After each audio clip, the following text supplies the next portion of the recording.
રાજવી આ શું છે? શક્કરટેટી. હવે આપણે એને કાપીને ખાઈશું ને.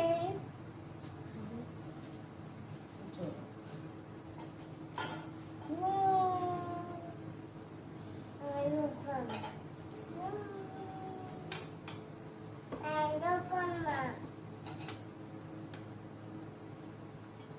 બધા જ ક્રશ દાણા કાઢી નાખવાના.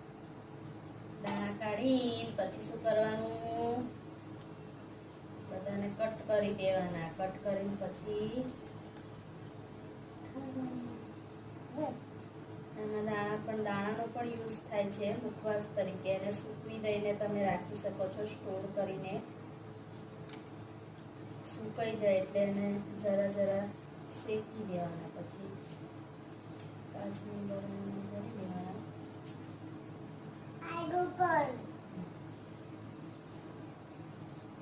પછી લઈને પકડ. હા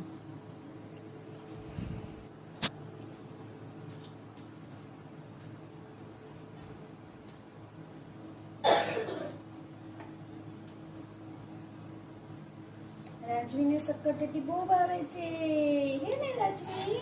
ઉનાળામાં શક્કરટેટી, તરબૂચ, કેરી જેવા ફ્રૂટ આવે છે એને ખાવા જોઈએ, જેનાથી આપણી સ્કિન પણ સારી રહે. અને